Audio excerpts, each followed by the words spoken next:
Assalamualaikum warahmatullahi wabarakatuh. Halo semua, perkenalkan saya Anissa Mutiara Fani dengan NPM 21140700017. Di sini saya akan memaparkan materi mengenai strategi pengembangan pembelajaran kreatif pada anak usia dini. Untuk memenuhi tugas akhir saya pada mata kuliah strategi pembelajaran PAUD dengan dosen pengampu Dr. Ani Lestariningrum MPD. Yuk simak videonya sampai akhir. Pada slide yang pertama yakni mengenai pengertian model-model pembelajaran. Dan di sini ada beberapa poin dalam taksonomi modelnya. Yang pertama adalah pendekatan pembelajaran, yang kedua yakni strategi pembelajaran, yang ketiga ada metode pembelajaran, dan yang terakhir ada teknik dan taktik pembelajaran. Dimana dalam video ini akan kita bahas satu persatu. Poin yang pertama mengenai pendekatan pembelajaran. Apa sih pendekatan pembelajaran itu? Nah, pendekatan pembelajaran adalah suatu sudut pandang pendidik terhadap proses pembelajaran. Di sini ada dua jenis pendekatan pembelajaran. Yang pertama, pendekatan pembelajaran yang berpusat pada murid, di mana pendekatan pembelajaran ini menerapkan pembelajaran yang dipusatkan pada siswa, memungkinkan siswa untuk belajar secara lebih mandiri dan dapat berpartisipasi aktif dalam kegiatan pembelajaran. Siswa juga selalu ditantang untuk dapat berpikir secara kritis.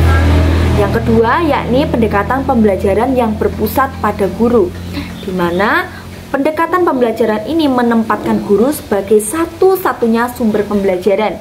Dalam hal ini, seluruh murid di kelas hanya memperoleh bahan pembelajaran yang berasal dari guru. Nah, poin selanjutnya yang kedua adalah strategi pembelajaran. Strategi pembelajaran adalah suatu kegiatan yang mencakup prosedur, langkah, metode, teknik, dan taktik pembelajaran. Strategi pembelajaran digunakan untuk memudahkan, memfasilitasi, serta memberi bantuan kepada siswa dan guru agar pembelajaran lebih efektif dan efisien. Di mana strategi pembelajaran ini juga disebut sebagai cara-cara yang dipilih pendidik untuk menyampaikan materi pembelajaran yang meliputi sifat, lingkup, dan urutan kegiatan yang dapat memberikan pengalaman belajar pada anak. Slide selanjutnya ada dua kelompok dalam strategi pembelajaran. Kelompok yang pertama yakni exposition dan discovery learning. Kelompok yang kedua group dan individual learning. Kita bahas exposition dulu. Exposition learning adalah strategi pembelajaran yang cenderung menggunakan cara menjelaskan secara terperinci materi yang akan dipelajari. Berbeda dengan discovery learning, yakni strategi pembelajaran yang cenderung meminta siswa untuk melakukan observasi, eksperimen, atau tindakan ilmiah untuk mendapatkan suatu kesimpulan. Kelompok yang kedua yakni group dan individual learning. Group learning adalah strategi pembelajaran yang melibatkan lebih dari satu siswa yang dibagi dalam beberapa kelompok. Sedangkan berbeda dengan individual learning adalah strategi pembelajaran secara individual atau perseorangan pada peserta didik. Di sini ada beberapa strategi melaksanakan pembelajaran. Yang pertama yakni menciptakan pembelajaran yang menginspirasi pembelajaran aktif.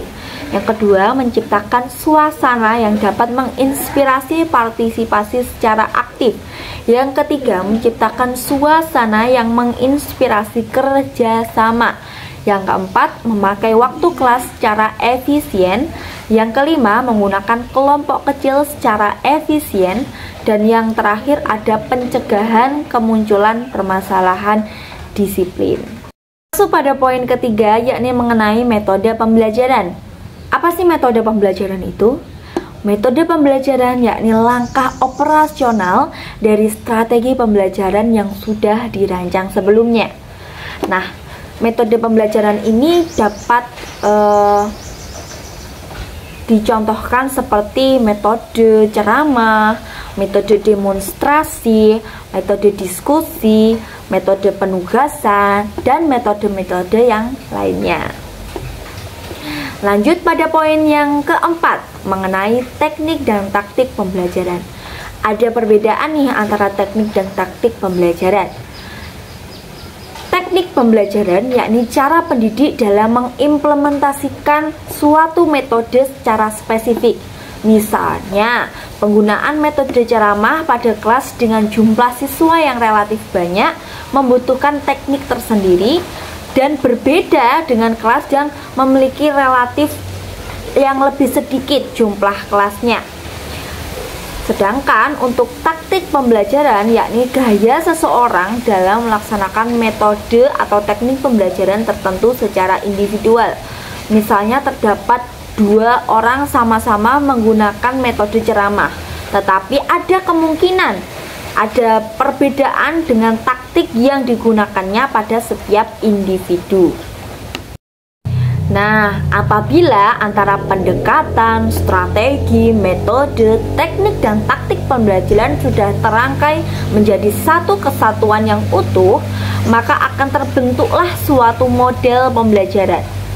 Nah, model pembelajaran ini pada dasarnya merupakan bentuk pembelajaran yang tergambar dari awal sampai akhir yang dirangkai oleh guru. Di sini ada beberapa model-model pembelajaran.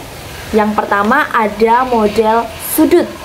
Model sudut ini memberi kesempatan anak dekat dengan kehidupan sehari-hari.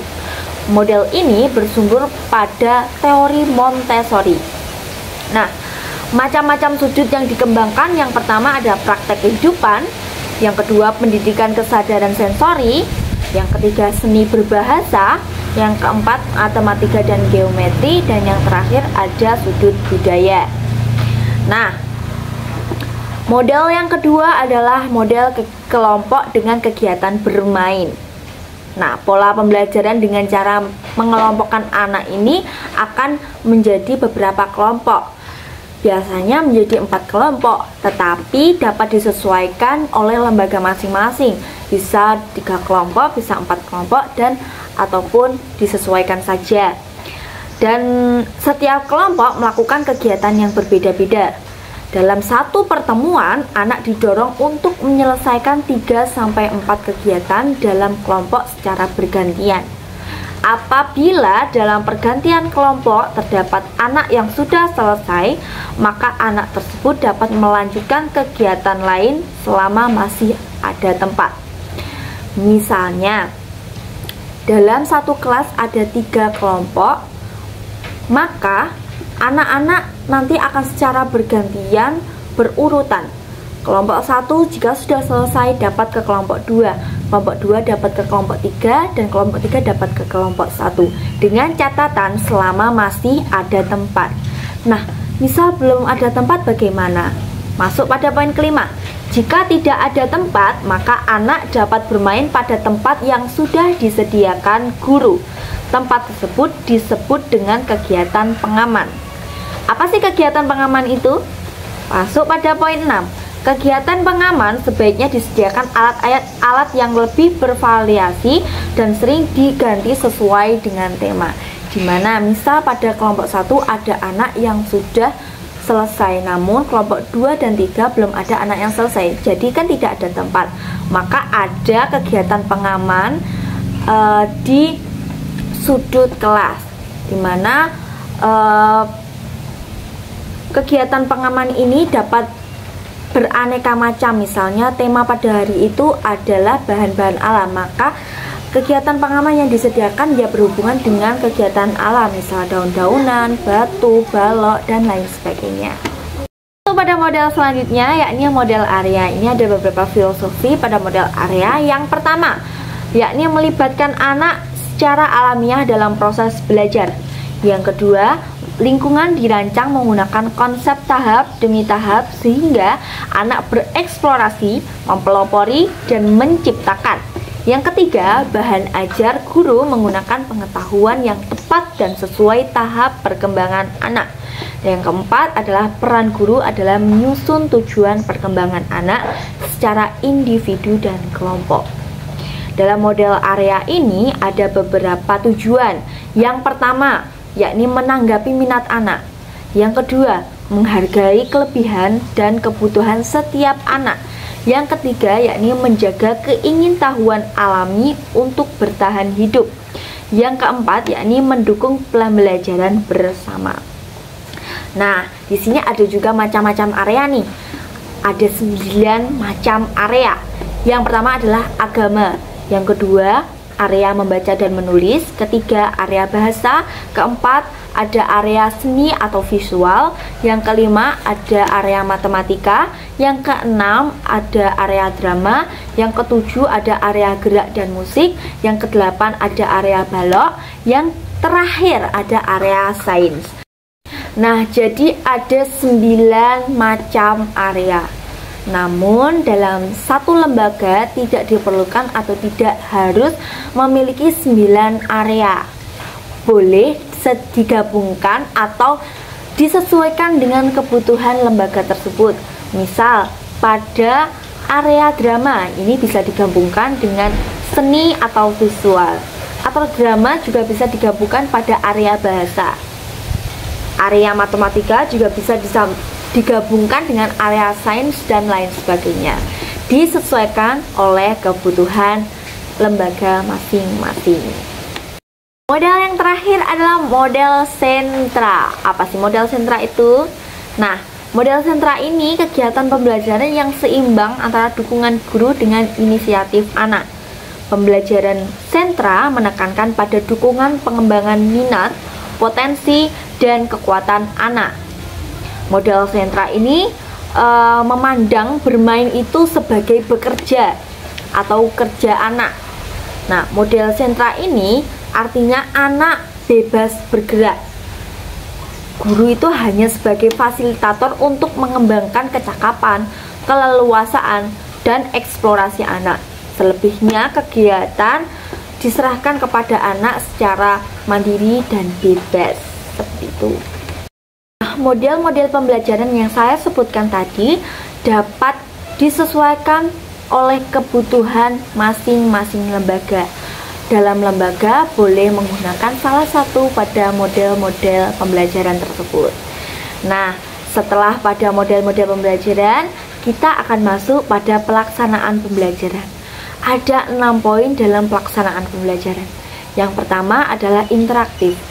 Guru sebaiknya pada pembelajaran harus berkomunikasi secara aktif kepada seluruh anak dalam kelas. Jangan sampai ada anak yang tidak mengikuti instruksi, tidak mendengarkan guru dengan baik, dan lain sebagainya. Guru harus berinteraksi secara aktif pada seluruh siswa yang ada di kelas tanpa terkecuali. Yang kedua yakni inspiratif, di mana guru secara nyata harus memberi energi positif pada anak, baik dari cara pandang ataupun cara bicaranya.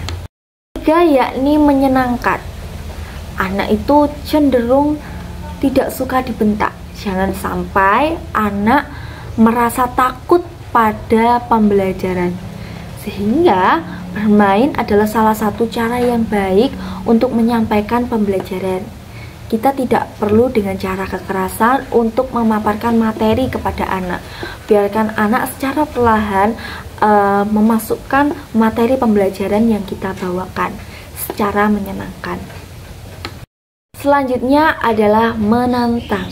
Menantang di sini yakni suatu bentuk pembelajaran yang digunakan guru agar siswa itu dapat berpikir secara kritis. Misalnya dengan suatu eksperimen, anak akan diasah kemampuannya dengan cara mencoba sesuatu. Mencoba itu adalah suatu yang menantang bagi anak. Jadi tidak hanya teori saja, tapi prakteknya harus dilaksanakan. Poin selanjutnya yakni memotivasi peserta didik untuk berpartisipasi secara aktif, di mana kreativitas guru, inovasi guru harus digunakan secara sebaik-baiknya.